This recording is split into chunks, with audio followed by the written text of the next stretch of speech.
Hello दोस्तों, नमस्कार। मैं महेश श्रीवास्तव, एक्सपर्ट महिंद्रा आईएएस अकादमी में आपका स्वागत करते हैं। क्लास लेने से पहले हम आपको अपनी कोचिंग के बारे में जानकारी दे दें। मेरी कोचिंग एक्सपर्ट महिंद्रा आईएएस अकादमी के नाम से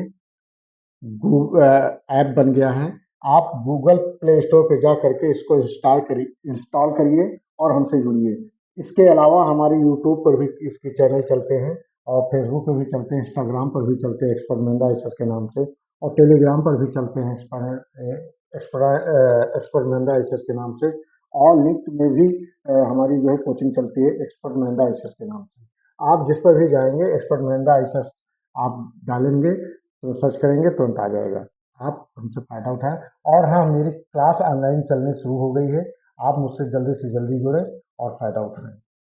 आगे चर्चा बढ़ते हुए बृहस्पति ग्रह, आज हम बृहस्पति के ग्रह के बारे में बताने जा रहे हैं। ये आकार में सौर मंडल में सबसे बड़ा तथा सूर्य से दूरी के क्रम में पांचवा ग्रह है। ठीक है, यानी ये आकार में सौर मंडल का सबसे बड़ा ग्रह है। ये प्रश्न आता है कई बार, और सूर्य से दूरी के क्रम में पांचवा ग्रह है। ये भी प्रश्न कई बार आया है, एसएससी में भी आया है, रेलवे में भी आया है, और पीसीएस यूपी पीसीएस में भी आया है, और अदर स्टेट में भी ये पूछा जाता है। आगे उच्च धवलता इसकी प्रमुख विशेषता है। ये रात्रि के समय पृथ्वी से ये अत्यधिक चमकीला दिखाई पड़ता है। ठीक है, आगे सूर्य की एक परिक्रमा पूरी करने में इसे 11.86 वर्ष तथा अपने अक्ष पर एक परिक्रमा पूरी करने में 10 घंटे यानी सबसे कम समय लगता है, ये लेता है।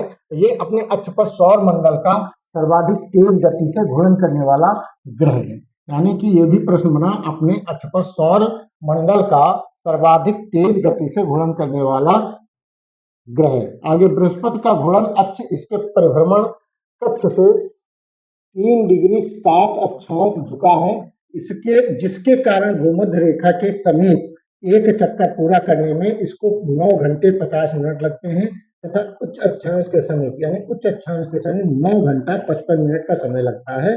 और भूमध्य रेखा पर घूर्णन यानी भूमध्य रेखा पर घूर्णन तीव्र और ध्रुवों पर मंद हो जाती है। यानी इसका ये खासियत है कि भूमध्य रेखा पर ये इसकी घूर्णन यानी घूमने की क्षमता जो है तीव्र होती है और ध्रुवों पर मंद हो जाती है। आगे बृहस्पति इस 79 यानी 79 उपग्रह 79 और 79 बृहस्पति के 79 उपग्रह हैं।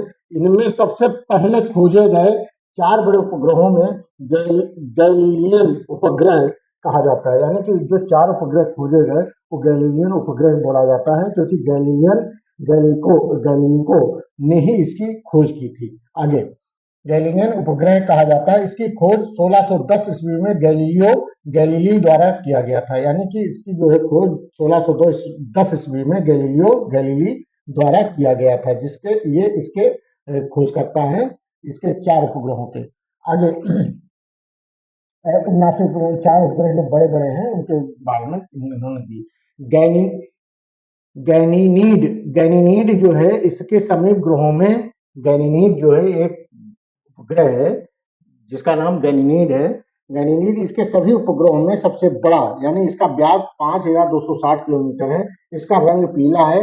बृहस्पति के उपग्रह यूरोपा पर वायेजर अभियान से प्राप्त संकेतों के अनुसार यूरोपा की सतह पृथ्वी पर स्थित बर्फीले समुद्रों की भांति दिखाई देती है। इसकी गहराई संभवतः 50 किलोमीटर है।